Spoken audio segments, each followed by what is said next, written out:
Hello students, कैसे हैं आप लोग। आई होप आप लोगों की पढ़ाई अच्छी चल रही होगी। देखिए, आज हम लोग यूजीसी नेट के 2021 का क्वेश्चन पेपर सॉल्व करने वाले हैं। तो चलिए आइए शुरू करते हैं। आपके स्क्रीन पर आपको पहला क्वेश्चन दिखाई दे रहा होगा कि चंद्रबर दाई ने पृथ्वीराज रासो के निम्नलिखित में से मुख्यतया किस छंद का प्रयोग किया है। तो याद रखिएगा कि पृथ्वीराज रासो में कवित्त छंद का प्रयोग किया गया है। ठीक है, याद रखिएगा। और याद रखिए कि इसमें 68 छंदों का प्रयोग किया है, जिनमें कि दूहा, कवित्त, छप्पय, तोमर, त्रोटक, गाहा इत्यादि हैं। और चंद्रबर दाई को मुख्यतया छप्पय छंद का विशेषज्ञ माना जाता है। ठीक है, इस चीज़ को याद रखिएगा। फिर ये क्वेश्चन काफ़ी इम्पॉर्टेंट है, इसको इम्पॉर्टेंट मार्क कर लीजिए। कविता क्या है निबंध चिंतामणि के किस भाग में संकलित है। तो याद रखिए कविता क्या है, ये चिंतामणि भाग 1 में संकलित है। ठीक है, इस चीज़ को याद रखिएगा। फिर अगला क्वेश्चन देखिए, प्रभाववादी आलोचना के संबंध में कौन से तथ्य सही हैं। तो इसमें याद रखिए कि प्रभाववादी आलोचना में अवचेतन मन का महत्व होता है, तो ये बात गलत है। फिर लिखा है पद्म सिंह शर्मा की आलोचना पद्धति प्रभाववादी है, ये बात सही है।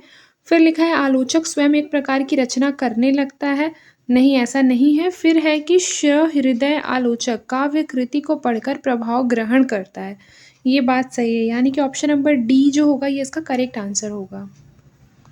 फिर अगला क्वेश्चन देखिए कि निम्नलिखित में से कौन चंदन बाला रास के रचयिता है। तो चंदन बाला रास के रचयिता कौन है, आसगु, याद रखिएगा। और इनके द्वारा रचित अन्य ग्रंथ है जीव दया रास।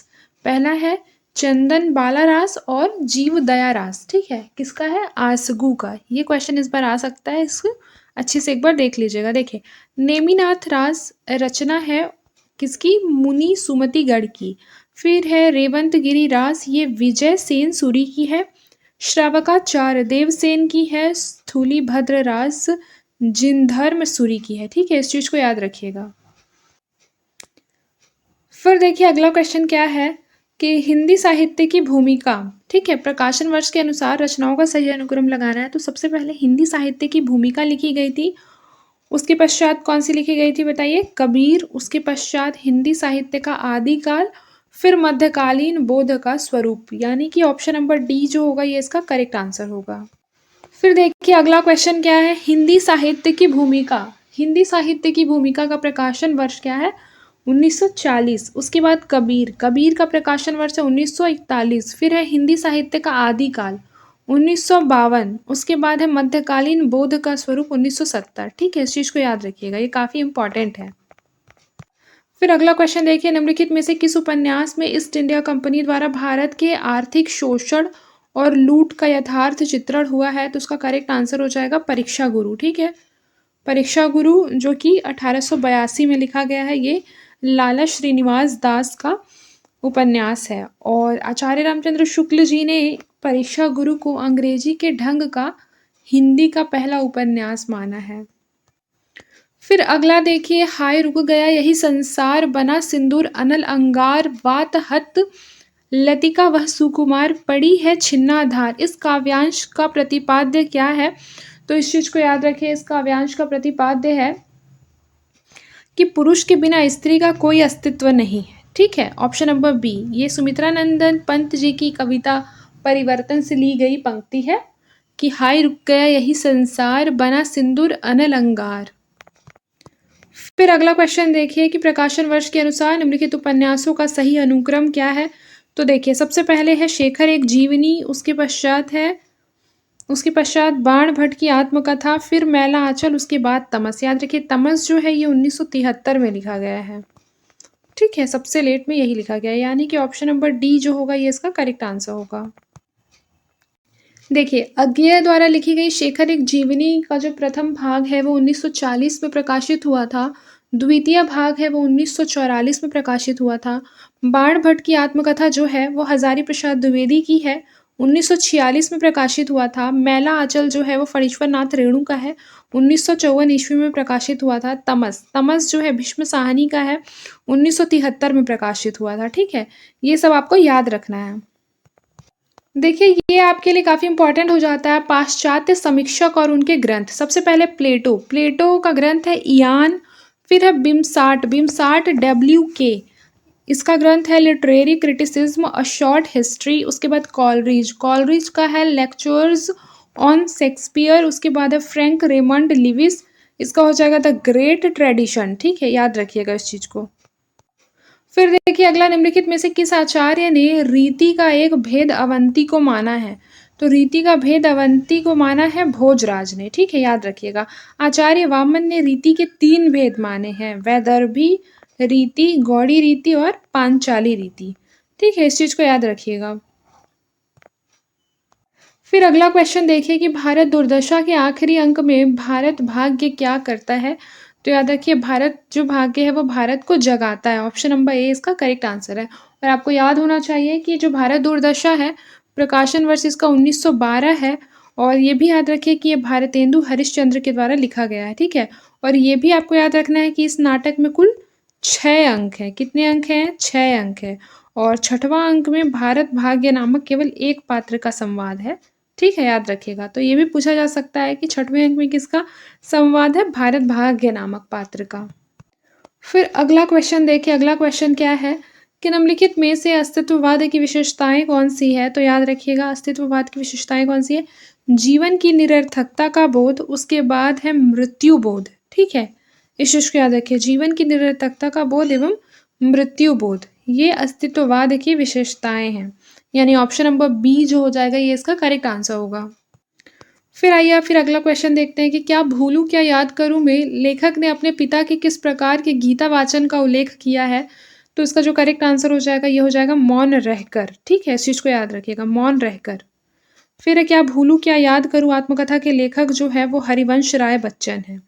और अपनी आत्मकथा को इन्होंने 4 भागों में लिखा है। सबसे पहले क्या भूलूं क्या याद करूं, नीड़ का निर्माण, फिर बसेरे से दूर, 10 द्वार से सोपान तक। फिर अगला क्वेश्चन है कि टॉमस स्टर्न्स इलियट के अनुसार परंपरा जो होती है वो जीवित संस्कृति का एक अंश। ऑप्शन नंबर डी, इलियट के अनुसार। इस चीज को याद रखिएगा। और इलियट की कृतियां देख लीजिए, the sacred wood, homage to John Dryden, selected essays, the use of poetry and the use of criticism.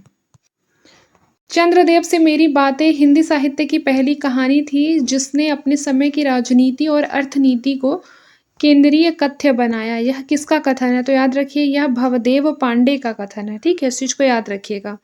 और याद रखिएगा कि चंद्रदेव से मेरी बातें जो है वह कहानी सर्वप्रथम सरस्वती पत्रिका में 1904 ईस्वी में प्रकाशित हुई थी। ठीक है, और इसकी जो लेखिका है वो राजेंद्र बाला घोष, राजेंद्र बाला घोष है। ठीक है, इस चीज को याद रखिएगा। निम्नलिखित में से कौन सा विद्वान अस्तित्ववाद का चिंतक नहीं है? तो याद रखिए एजरा पाउंड जो है वो अस्तित्ववाद के चिंतक नहीं है। और इसको एक बार नोट कर लीजिए कि अस्तित्ववाद का जो प्रवर्तक है सोरेन किरकेगार्ड को माना जाता है। ये क्वेश्चन एग्जाम में काफी पूछा जाता है। ठीक है, इंपॉर्टेंट है। किसको? सोरेन किरकेगार्ड। फिर अगला क्वेश्चन है कि अंडरस्टैंडिंग पोएट्री पुस्तक के लेखक कौन है? तो इसका है क्लिंथ ब्रुक्स, क्लिंथ ब्रुक्स। ठीक है, एक बार मेरे साथ फिर से बोलिए, अंडरस्टैंडिंग पोएट्री के लेखक कौन है? तो क्लिंथ ब्रुक्स है। ठीक है, और फिर देखिए on the limits of poetry, ये 1948 में प्रकाशित हुई थी। इसके लेखक है एलन टेट। ठीक है, इस चीज को भी याद रखिएगा। फिर अगला देखिए कि सुंदरता का आलोक स्रोत है फूट पड़ा मेरे मन में, जिससे नवजीवन का प्रभात होगा फिर जग के आंगन में। ठीक है, ये किस उपर्युक्त पंक्तियों की रचयिता कौन है? तो सुमित्रा नंदन पंत जी हैं। ठीक है, इस चीज को याद रखिएगा। और याद रखिएगा कि ये जो पंक्ति है वह युगांत काव्य संग्रह में संकलित है। फिर देखिए ये सारी पंक्तियां बहुत इंपॉर्टेंट है जो एग्जाम में बार बार रिपीट होते हैं। सबसे पहले क्या लिखा हुआ है? संवेदन का और हृदय का यह संघर्ष न हो सकता, फिर अभाव असफलताओं की गाथा कौन कहाँ बकता। ये जयशंकर प्रसाद जी की है। उसके बाद क्या है? अपशब्द अंधरों का सुना भाष, मैं कवि हूँ पाया है प्रकाश। ये सूर्यकांत त्रिपाठी निराला का है। फिर है सुंदर है विहग सुमन सुंदर, मानव तुम सबसे सुंदरतम। ठीक है, ये सुमित्रा नंदन पंत का है। फिर है वे मुस्काते फूल नहीं जिनको भाता है मुरझाना, वे तारों के दीप नहीं जिसको आता है बुझ जाना। ये महादेवी वर्मा का है। फिर देखिए अगला क्या है? लाला श्रीनिवास दास की रचनाएं कौन कौन सी हैं? तो सबसे पहले है प्रहलाद चरित, उसके बाद है रणधीर और प्रेम मोहिनी। ठीक है, ये दोनों जो है ये लाला श्रीनिवास दास की है। और याद रखिएगा कि ये तो बहुत बार मैंने आपको बताया है कि 1882 में प्रकाशित इनके द्वारा लिखा गया उपन्यास परीक्षा गुरु जो है काफ़ी ज़्यादा फेमस है। ठीक है, फिर देखिए अगला क्वेश्चन क्या है। गीत फरोश कविता में भवानी प्रसाद मिश्र कहना चाहते हैं कि व्यावसायिकता के कारण आज का कवि अपने गीत बेचने के लिए मजबूर हो गया है। आज का कवि ग्राहक की मर्जी के अनुसार गीत लिखने के लिए अभिशप्त है। ये दोनों फर्स्ट एंड टू जो है वो बिल्कुल सही है। देखिए भवानी प्रसाद मिश्र का दूसरे तार सप्तक के कवि है। सबसे पहले तो ये याद रखिएगा कि भवानी प्रसाद मिश्र जो है वो दूसरे तार सप्तक के कवि है। फिर है कि इनके प्रमुख काव्य संग्रह है परिवर्तन जिए, चकित है दुख, ईदम न मम। ईदम न मम ये बहुत बार पीवाईक्यू में पूछा जाता है कि ईदम न मम किसकी रचना है। तो याद रखिए ईदम न मम जो है वो भवानी प्रसाद मिश्र की रचना है। फिर अंधेरी कविताएं, त्रिकाल संध्या, गांधी पंचशती, बुनी हुई रस्सी, ये सब जो है वो भवानी प्रसाद मिश्र की हैं। फिर देखिए अगला क्वेश्चन कौन सा है। आदर्शन में लिखा हुआ है कि वीर कर्म से अलग वीरत्व का अस्तित्व नहीं है। फिर लिखा है कारण में क्योंकि वीरत्व की अभिव्यक्ति कठोर साधना में होती है। ठीक है, याद रखिएगा। तो ऑप्शन नंबर ए जो होगा वो उसका करेक्ट आंसर होगा, यानी कि दोनों ही सही है और कथन दो जो है वो एक ही सही व्याख्या कर रहा है। ठीक है, याद रखिएगा। फिर अगला क्वेश्चन देखिए, किसी वस्तु के प्रत्यक्ष ज्ञान या भावना से हमारी अपनी सत्ता के क्रोध का जितना ही अधिक तिरोभाव और हमारे मन की उस वस्तु के रूप में जितनी ही पूर्ण परिणति होगी उतनी ही बढ़ी हुई हमारी सौंदर्य की अनुभूति कही जाएगी। यह किसका कथन है? तो यह रामचंद्र शुक्ल जी का कथन है। ठीक है, इस चीज़ को याद रखिएगा।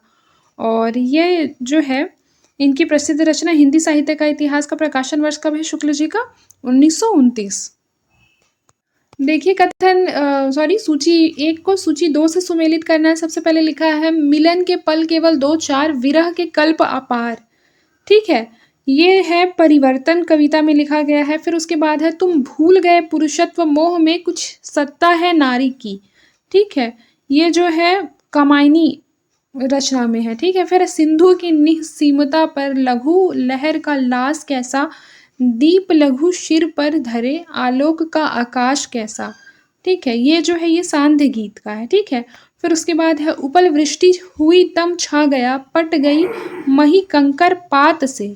ये जो है ये प्रिय प्रवास का है, यानी ऑप्शन नंबर ए जो होगा ये इसका करेक्ट आंसर होगा।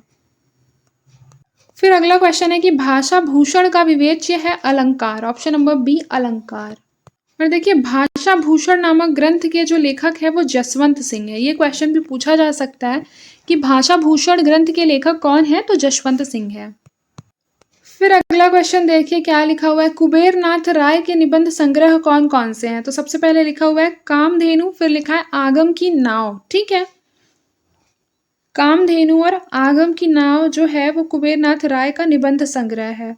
2 और 3, ऑप्शन नंबर बी इसका करेक्ट आंसर है। और याद रखिएगा कि कुबेर नाथ राय जो है उनके निबंध हमेशा एग्जाम में पूछे ही जाते हैं। ठीक है, क्योंकि वो एक ललित निबंधकार है और इन्होंने बहुत सारा निबंध लिखा है। ठीक है, जैसे देखिए प्रिया नीलकंठी, रस आखेटक, गंधमादन, विषाद योग, निषाद बांसुरी, महाकवि की तर्जनी, मन पवन इत्यादि।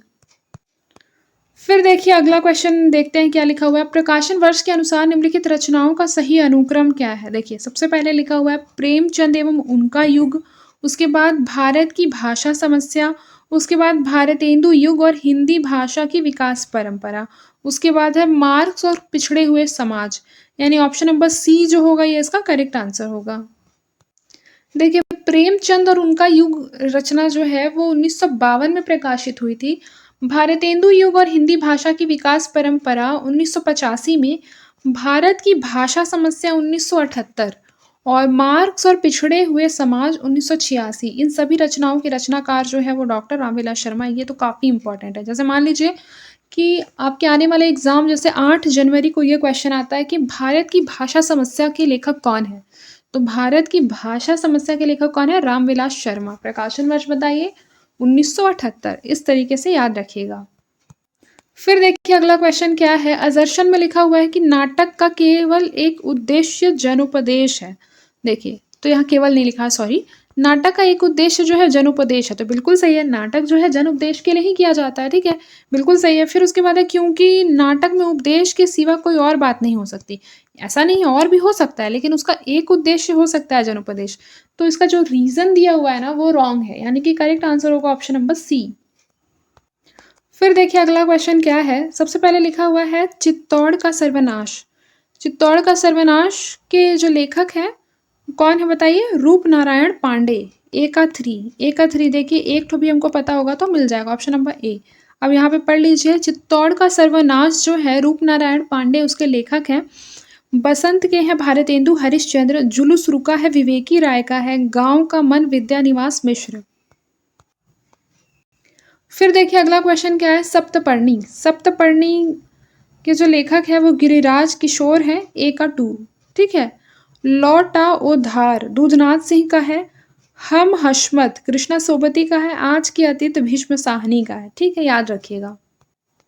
फिर देखिए अगला क्वेश्चन क्या है, जितनी सफलता भारतेंदु युग के लेखकों को निबंध रचना में मिली उतनी कविता और नाटक में नहीं मिली, यह कथन किसका है? तो इसका करेक्ट आंसर हो जाएगा रामविलास शर्मा का, याद रखिएगा। देखिए रामविलास शर्मा जो है वो मार्क्सवादी आलोचक हैं, याद रखिएगा। और रामविलास शर्मा की रचना है प्रेमचंद, 1941 में प्रकाशित हुई थी। फिर भारतेंदु युग 1943 में प्रकाशित हुई थी। निराला 1946 में प्रकाशित हुई थी। प्रगति और परंपरा 1949 में प्रकाशित हुई थी। साहित्य और संस्कृति 1949 में प्रकाशित हुई थी। फिर देखिए अगला क्वेश्चन है, हम राज्य के लिए मरते हैं सच्चा राज्य परंतु हमारे कर्षक ही करते हैं।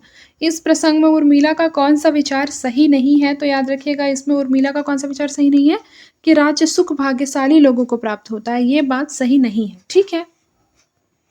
फिर अगला क्वेश्चन है कि निम्नलिखित में से कौन सा तद्भव शब्द नहीं है? तो याद रखिए कवि जो है वो तद्भव शब्द नहीं है। देखिए राय का होता है राजा, राय जो है वो तद्भव शब्द है राजा का। खेत, खेत क्षेत्र, ठीक है। दाहिना दक्षिण, इस चीज को याद रखिए, दाहिना दक्षिण। और जो कवि लिखा है कवि, कवि खुद ही तत्सम शब्द है ना कि तद्भव। फिर अगला क्वेश्चन देखिए, अभिकथन क्या लिखा हुआ है, स्त्री विमर्श स्त्री अस्मिता का समर्थन करता है। रीजन क्या है? क्योंकि वह स्त्रीत्व अस्मिता का परम विरोधी है, ठीक है, ये इसका रीजन हो जाएगा। यानी कि, लेकिन नहीं, एक बार देखिए, क्योंकि वह स्त्रीतर अस्मिता का परम विरोधी है, परम विरोधी नहीं है, परम विरोधी नहीं है, यानी कि ऑप्शन नंबर सी इसका करेक्ट आंसर होगा, ठीक है। इस चीज को याद रखिएगा, क्योंकि स्त्री विमर्श जो होता है ना वो स्त्री अस्मिता का समर्थन करता है, ठीक है। देखिए अगला क्वेश्चन क्या है कि अज्ञेय के उपन्यासों के कौन कौन से पात्र हैं, ठीक है। तो देखिए सरस्वती तो हमें पता है कि सरस्वती जो है वो कौन सी रचना में मिलती है बताइए? शेखर एक जीवनी में आपको मिला होगा, ये शेखर एक जीवनी भाग 2 में, ठीक है। और जो भुवन है वो नदी के द्वीप में आपको मिला होगा, ठीक है। नदी के द्वीप नाम की एक रचना है, नदी के द्वीप, ठीक है, उसमें मिलता है। फिर अगला क्वेश्चन देखिए कि मैला आंचल उपन्यास के पात्र कौन से हैं? तो याद रखिए मैला आंचल उपन्यास के कौन से पात्र हैं? सबसे पहले कमला है और फिर उसके बाद है सहदेव मिश्र, ठीक है। यानी ऑप्शन नंबर बी जो हो जाएगा ये इसका करेक्ट आंसर हो जाएगा, ठीक है। कमला और सहदेव मिश्र ये मैला आंचल उपन्यास के पात्र हैं। रामचंद्र शुक्ल के अनुसार शिव सिंह सरोज में गिनाए गए ग्रंथ कौन कौन से हैं? तो याद रखिए राम सतसई एवं कड़खा रामायण, 1 और 2 बिल्कुल सही है, यानी ऑप्शन नंबर ए जो हो जाएगा ये बिल्कुल सही हो जाएगा, ठीक है, इस चीज को याद रखिएगा। फिर देखिए अगला क्वेश्चन क्या है, मैं चाहता हूं कि साहित्य संबंधी धारणाएं वास्तविक साहित्य में विश्लेषण के आधार पर बनाई जाए। ये पंक्तियां एक साहित्यिक की डायरी के किस प्रकरण से ली गई है? तो ये तीसरा छड़ से लिया गया है कि मैं चाहता हूं कि साहित्य संबंधी धारणाएं वास्तविक साहित्य में विश्लेषण के आधार पर बनाई जाए। ऑप्शन नंबर सी जो होगा ये इसका करेक्ट आंसर हो जाएगा। फिर एक इम्पॉर्टेंट फैक्ट देखिए कि एक साहित्यिक की डायरी निबंध संग्रह के जो लेखक हैं वो गजानन माधव मुक्तिबोध है, ठीक है। और ये भी अगर आ गया मान लीजिए एक साहित्यिक की डायरी की विधा क्या है तो हम सबको लगेगा कि हाँ ये डायरी विधा के अंतर्गत आएगी, बट नहीं, ये एक निबंध संग्रह है। किसके द्वारा लिखा गया है? गजानन माधव मुक्तिबोध। फिर देखिए हमारा अगला क्वेश्चन क्या है, होली है। होली है जो है वो प्रताप नारायण मिश्र के द्वारा लिखी गई है। पीछे मत फेंकिए बाल कृष्ण भट्ट के द्वारा मेरी जन्मभूमि जो है वो हजारी प्रसाद द्विवेदी की है, ठीक है। और परंपरा बंधन नहीं, ये बात विद्या निवास मिश्र की है, ठीक है। इस चीज को याद रखिए। तो ये इस तरह से देखा जाए तो करेक्ट आंसर होगा ऑप्शन नंबर सी। फिर देखिए अगला क्वेश्चन है जिसमें कि पंक्ति दी हुई है और पूछ रहा है कि कौन से कवि की पंक्तियां हैं। देखिए सबसे पहले लिखा है प्रकृति जाके जो अंग परी, स्वान पूछ कोटिक जो लागे सूधी न काहू करी। ये सूरदास जी की पंक्ति है। फिर लिखा है बहुविध चित्र बनाए के हरि रच्यो क्रीड़ा रास, जेही ना इच्छा झूलीबे की ऐसी बुद्धि के ही पास। ये कबीर दास जी के है, ठीक है, याद रखिएगा। फिर थारो रूप देखिया अटकी, कुल कुटुंब सजन सकल बार बार हटकी। ये मीराबाई जी की है। फिर उसके बाद है गुर नित मोही प्रबोध दुखित, देखी आचरण मम मोही उपजई अति क्रोध। तुलसीदास जी की है। फिर देखिए अगला क्वेश्चन क्या है, पुरुरवः पुरस्तम परेही, दुरापना वात इवाहमस्मि। उर्वशी का तृतीय अंक जो है इस बीज भाव पर केंद्रित है। इसका स्रोत क्या है, तो इसका स्रोत जो है ऋग्वेद है। फिर अगला क्वेश्चन देखिए, अगला क्वेश्चन क्या है, श्रृंगार मंजरी के रचयिता कौन है बताइए। तो श्रृंगार मंजरी चिंतामणि के द्वारा लिखा गया है। साहित्य सार मती राम का है। रस सारांश किसका है, तो रस सारांश भिखारी दास का है। प्रेम चंद्रिका देव का है, यानी ऑप्शन नंबर बी जो हो जाएगा ये इसका करेक्ट आंसर होगा। देखिए श्रृंगार मंजरी चिंतामणि, साहित्य सार मतीराम, रस सारांश भिखारी दास, प्रेम चंद्रिका देव। फिर देखिए निम्नलिखित में से कौन सी भाषा आर्य भाषाओं में शामिल नहीं है, तो अरबी जो है आर्य भाषाओं में शामिल नहीं है। फिर देखिए निम्नलिखित में से कौन से उपन्यास जो है वो अमृतलाल नागर के द्वारा रचित नहीं है, तो याद रखिए सीमाएं टूटती है, कथा कहो उर्वशी, ये अमृतलाल नागर के उपन्यास नहीं है। इसके अलावा शतरंज के मोहरे और एकदा नैमिषारण्य जो है ये अमृतलाल नागर की है। फिर हमारा अगला क्वेश्चन है, विष्णुकांत शास्त्री के संस्मरण सुधिया उस चंदन के वन की का शीर्षक किस कवि की कविता से प्रेरित है, तो ये गिरिजा कुमार माथुर से प्रेरित है, ठीक है। इस चीज को याद रखिए, गिरिजा कुमार माथुर। फिर देखिए अगला क्वेश्चन क्या है, अजर्शन में कह रहा है कि दलित विमर्श का वैचारिक आधार बाबा साहेब अम्बेडकर का दर्शन है, तो ये बात सही है। रीजन क्या बता रहा है, रीजन बता रहा है क्योंकि अम्बेडकर दर्शन पर मात्र दलित विचार विमर्श कर सकता है, तो ऐसा नहीं है।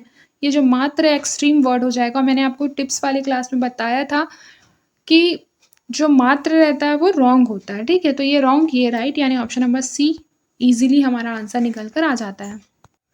फिर देखिए अगला क्वेश्चन है, मुख कमल समीप सजे थे, दो किसलय के पुरइन के, जल बिंदु सदृश ठहरे कब, उन कानों में दुख किनके। ठीक है, इस छंद में प्रेयसी के किन गुण या प्रवृत्ति का वर्णन किया गया है कि प्रेयसी निर्दय है, ठीक है। फिर अगला क्वेश्चन है, निम्नलिखित में से कौन सा पात्र जो है वो मुर्दहिया के रचनाकार के परिवार से संबंधित नहीं है, तो इस चीज को याद रखिएगा कि सुदेसर जो है, सुदेसर पात्र, ये मुर्दहिया के रचनाकार के परिवार से संबंधित नहीं है। मुर्दहिया आत्मकथा के लेखक कौन है, तुलसी राम है, तुलसी राम, ठीक है, याद रखिएगा, तुलसीदास जी नहीं, तुलसी राम। फिर अगला क्वेश्चन देखिए, अगला क्वेश्चन क्या है कि चंद्रगुप्त नाटक में किस चरित्र की बात पर प्रतिक्रिया व्यक्त करते हुए चाणक्य ने कहा था, मेरे पास पाणिनि में सिर खपाने का समय नहीं है, भाषा ठीक करने से पहले मैं मनुष्यों को ठीक करना चाहता हूं। ये बात किसने कहा था बताइए। तो देखिए किसकी प्रतिक्रिया पर, वरुरुचि की प्रतिक्रिया पर कहा किसने था, चाणक्य ने कहा था। और ये क्वेश्चन PYQ में एक बार और पूछा जा चुका है जिसमें ये बोला था कि ये कथन किसका है, तो ये कथन जो है ये चाणक्य का है, लेकिन किसकी प्रतिक्रिया पर, तो याद रखिएगा वरुरुचि की प्रतिक्रिया पर, ठीक है, इस चीज को याद रखिएगा। फिर हमारा अगला क्वेश्चन देखिए कि ब्रज भाषा गद्य में लिखी हुई टीकाओं में कौन सी सूची मतलब जो है वो असंगत है, तो देखिए सबसे पहले बिहारी सतसई की टीका भगवान दीन, फिर उसके बाद है कवि प्रिया की टीका हरि चरण दास, रामचंद्रिका की टीका जानकी प्रसाद, रसिक प्रिया की टीका ईश्वरी प्रसाद नारायण। ये चीज गलत है, ठीक है, याद रखिएगा। देखिए यहाँ सॉल्यूशन में कि रसिक प्रिया की जो टीका है वो सूरती मिश्र का है, ठीक है। देखिए लिखा है कि कौन सी कहानी ठुमरी कहानी संग्रह में नहीं है, तो याद रखिए ठुमरी कहानी में रस प्रिया है, पंचलाइट है, तीसरी कसम है, लेकिन आदिम रात्रि की महक ऑप्शन नंबर ए जो है वो नहीं है। आदिम रात्रि की महक 1967 में प्रकाशित हुई थी और ये एक कथा संग्रह है। इसमें कुल 14 कहानियां संकलित है जिसके लेखक फणीश्वर नाथ रेणु है, ठीक है, याद रखिएगा। फिर देखिए रामचंद्र शुक्ल के अनुसार इंशा अल्लाह खां की अपनी भाषा को किस प्रकार के शब्दों से मुक्त रखने की प्रतिज्ञा नहीं की थी, तो याद रखिए तत्सम। फिर देखिए तो पर वारो उर्बासी सुनी राधिके सुजान तू मोहन के उर्बासी हवै उर्बासी समान। इस दोहे में सखी राधा से क्या कह रही है? राधा के रूप की तारीफ करके उसका मान छुड़ाती है, ठीक है, इस चीज को याद रखिएगा। निम्नलिखित में से क्या क्या केशव दास जी के बारे में सही है? तो याद रखिएगा वे इंद्रजीत सिंह के दरबारी कवि थे, ये बात बिल्कुल सही है, और इनकी कृति वीर सिंह देवचरित है, ये बात भी बिल्कुल सही है, यानी ऑप्शन नंबर डी जो हो जाएगा ये इसका करेक्ट आंसर होगा। देखिए जन्म काल के आधार पर कवियों का क्रम देखिए, श्रीधर पाठक का जन्म 1858 में हुआ था, अयोध्या सिंह उपाध्याय हरिऔध का 1865 में हुआ था, गया प्रसाद शुक्ल सनेही 1883 में हुआ था, राम नरेश त्रिपाठी 1889 में हुआ था। फिर अगला क्वेश्चन देखिए, अगला क्वेश्चन क्या है? निम्नलिखित में से अध्यापक पूर्ण सिंह के निबंध संग्रह कौन कौन से हैं? तो इस चीज को याद रखिए, सबसे पहले कन्यादान है और सच्ची वीरता, ऑप्शन नंबर डी जो हो जाएगा ये इसका करेक्ट आंसर हो जाएगा, सच्ची वीरता और कन्यादान।